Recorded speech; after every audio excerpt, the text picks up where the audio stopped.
One of the most painful experiences that women share with me in my practice is that they fall for a man who feels engaged, present, and emotionally available, but only in the beginning. And then slowly something changes.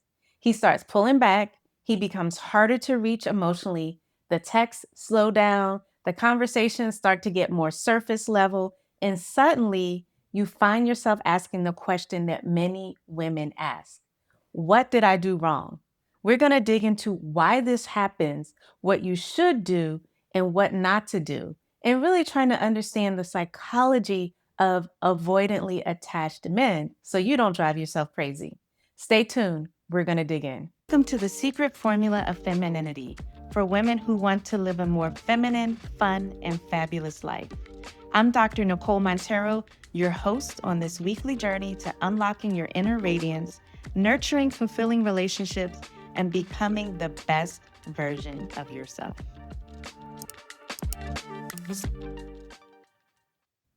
Welcome back, everybody, to the Secret Formula of Femininity. I am your host and guide on this journey to tapping into your feminine essence, Dr. Nicole. So we started with the question that so many women ask when they notice that the person they're in a relationship with starts to pull back. So many women say, what did I do wrong?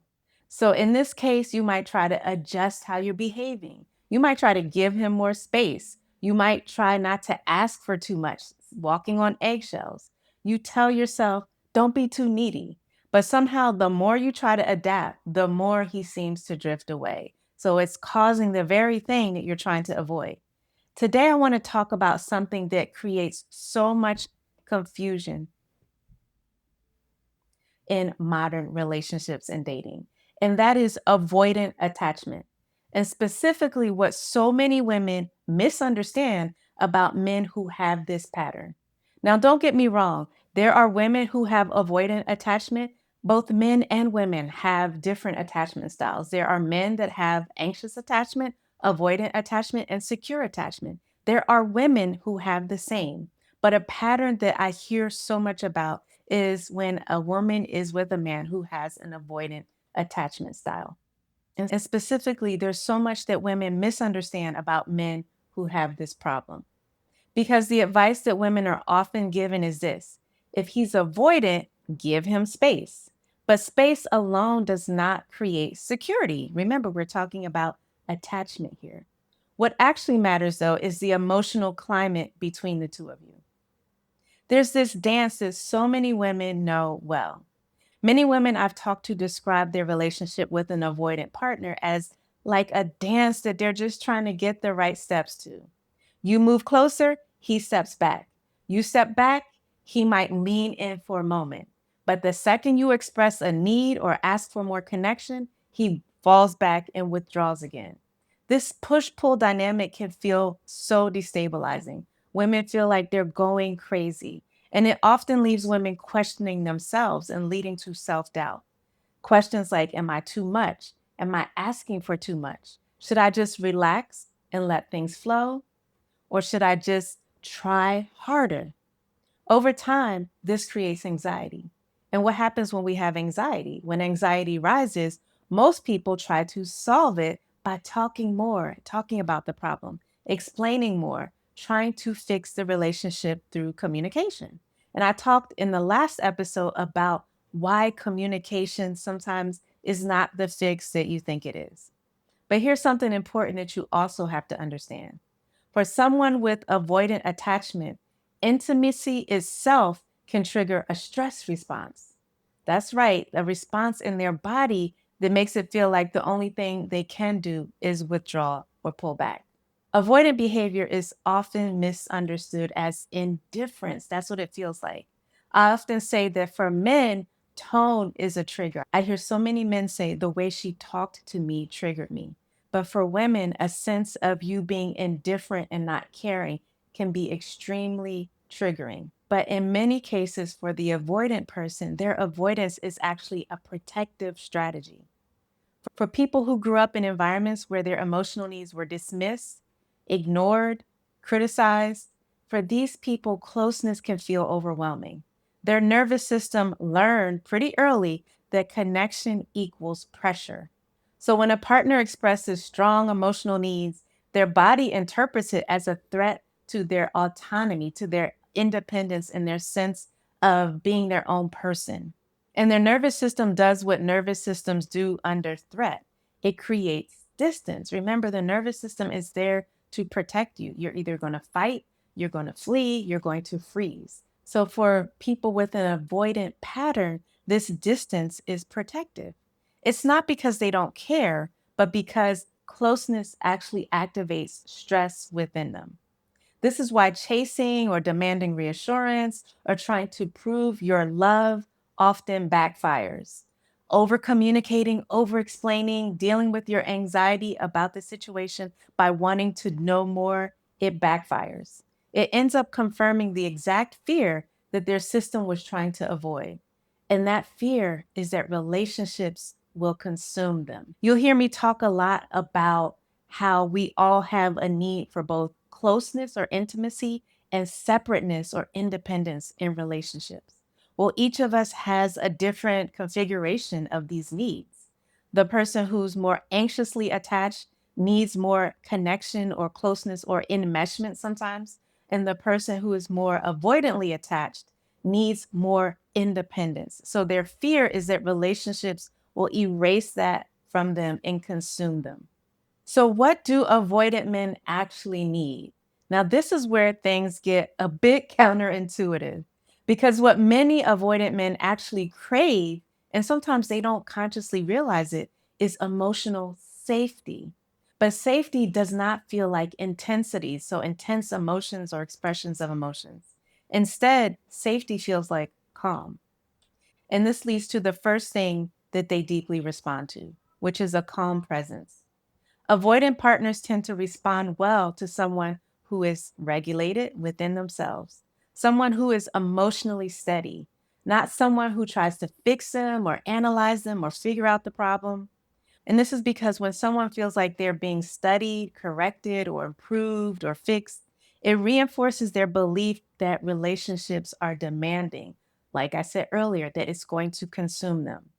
But when a partner remains calm, even when tensions arise, something very different happens. The nervous system begins to relax. You become that predictable person in a healthy way. And predictability creates what? That thing that they crave, which is safety. The second thing is clear communication. One thing that many avoidant partners struggle with is indirect emotional communication. So, for example, saying, "You never spend time with me." To an avoidant nervous system, this doesn't sound like a request. It feels like a criticism. And this activates shame, which then activates them wanting to withdraw. Instead, though, clarity works much better. Something like, "I would really enjoy spending some time together tonight, maybe 30 minutes after dinner." You see, that's a very specific request. It doesn't attack his character, it simply invites connection. And when someone knows exactly how they can succeed, which that specific request provides, then they're more likely to move towards you. They know that their efforts won't be in vain or that they won't feel criticized for them. The third thing is freedom within connection. Avoidant individuals tend to value independence very deeply. So they're on that end of the spectrum where they want more independence and separateness. This often gets misinterpreted as not wanting a relationship at all. But many of them truly want connection. They just fear losing themselves within that connection. So, what they respond to is a partner who also has a full life. You know, we always talk about ladies, don't lose yourself, don't lose your who you are. Someone who has her own passions, friendships, and her own sense of identity. When your happiness does not entirely depend on their presence, something will begin to shift. The relationship becomes a place of choice rather than obligation. And that makes closeness feel safer for them. Remember, we said safety is really the driver for them. The fourth thing is curiosity instead of pressure. Another powerful shift is when you replace pressure with being curious, like seriously wanting to know, not drawing conclusions, making assumptions. Instead of approaching conversations with an agenda, we can't forget about how many of us who end up attracting avoidant partners are ourselves anxiously attached. So we get overwhelmed and we get triggered when they start to pull back. So instead of approaching conversations with an agenda, such as trying to define the relationship, trying to extract reassurance, trying to get specific responses, you should approach it with genuine interest and curiosity. That's kind of a skill that we learn as therapists and coaches. We don't want to go in like we know what's happening and tell people what's going on with them. We want to be curious and ask questions like, I'm really curious about that. So when you learn to put on your curiosity hat, again, you begin to create a safe space. Your genuine interest could be, what was that like for you? What have you been thinking about lately? That curiosity invites more openness. Pressure, on the other hand, invites defense and protection. So when someone feels like they're going to be explored rather than evaluated, they're much more likely to open up. Explored is like, oh, we can do this together. It's a dance. Evaluated is like you're a subject of someone's criticism of you or seeing what's wrong with you. So, this is a good place for me to pause and say something really, really important. I want you to understand that avoidant attachment does not mean that you tolerate someone being emotionally unavailable indefinitely. Relationships still require that reciprocity, that give and take. The goal is not to twist yourself into the perfect partner who never has needs. The goal is to create relational safety. Remember that keyword safety, while maintaining your own boundaries. And sometimes what that means is you have to recognize when someone is not ready for the type of connection that you want and desire. And that's progress as well because you have more clarity. But here's the deeper shift. Instead of trying to force connection through intensity, you can create conditions where connection can grow naturally and organically. You become someone who is emotionally grounded, which you would want for yourself anyway, right? You become someone who's clear in your communication, which you want anyway. You are you become someone who's connected in your own life, which you want anyway. Being curious about your partner is a great stance or way of being to adopt. And when those qualities are present, something very interesting and, in fact, magical can happen. You stop chasing. And have we not been saying that for a while? Stop chasing. And when you do that, the dynamic begins to change, even with someone who has an avoidant attachment style. Because safety, not pressure, is what allows intimacy to grow for all attachment styles. It's just that for the anxious attachment, safety looks different. For the avoidant, it looks like I don't need to be encroached upon. So I want you to think about that. So before we end, I want to answer a few questions on this topic. These are common concerns that I hear, especially from high achieving women who find themselves in relationships. And it's not uncommon because high achieving women tend to have a strong independence streak. And initially, that is something that attracts avoidance. But then when their needs increase, the person who is avoidantly attached gets a little scared and they start to retreat. So the first question is, if he's avoidant, should I just give him more space? Again, this is one of those big misconceptions. Space by itself does not create security or safety. If space is given in a way that feels like punishment or that you're emotionally withdrawing, it can actually make the relationship feel even more unstable. What works better instead is when you are emotionally steady instead of being distant. You can give someone room to breathe while still being warm and grounded and not triggered within yourself and being clear about what your needs are. Think of it less as you disappearing and giving space and more as you remaining calm in the relationship without having to chase. That's a great question. The second question is, how do I know if someone is avoidant or just not that interested? I love that one. Yes, this is a very important distinction. Avoidant partners often show you a pattern of closeness followed by withdrawal. In the beginning, they might be engaged and affectionate and interested, but as emotional intimacy grows, they start to feel overwhelmed and they might pull back. Someone who is simply not interested usually shows consistent lack of effort or engagement from the very beginning or close to the beginning. The difference is in the pattern. Avoidant dynamics often feel like a push-pull, whereas just a simple lack of interest feels like distance that never changes. There's no leaning in, they just simply pull back. Great question. Question number 3 is, what if I'm the anxious one in the relationship? Yes, that is not an uncommon pattern. Many couples fall into what we call the anxious avoidance cycle. One person moves closer when they feel uncertainty. The other person pulls away when they feel pressure. And unintentionally, both people reinforce each other's worst fears. The anxious partner fears abandonment. The avoidant partner feels being trapped. And when you try to break that cycle, but breaking that cycle requires a bit of self-regulation on each person's part. So for the anxious person, when anxiety rises, the goal is not for you to suppress your needs, but to slow down your reaction long enough to communicate those needs clearly, remember, with those specific requests and calmly. And the fourth question is, can avoidant people actually change? The answer is yes, anybody can change, right? But change doesn't usually happen through pressure. It happens through self awareness and safe relational experiences over time. This is why something like therapy is so powerful. Even coaching, it's a relational experience.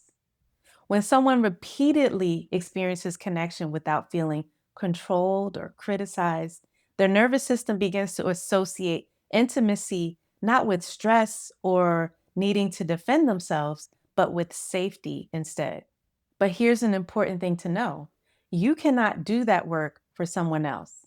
They still have to be willing to reflect on their own patterns and be willing to do the work to get over some of what they're fearing. Those are some great questions that are so common that I hear all the time. So I want to close by letting you know that attachment patterns can help us to understand behavior, our own and our partners, but they shouldn't become excuses for unhealthy dynamics. Again, know the difference between avoidance and disinterest. The goal is always mutual growth, mutual safety, and mutual respect. I also need you to understand that closeness is not created through control. It's created through emotional safety, our own safety within ourselves and safety with the person we're in partnership with.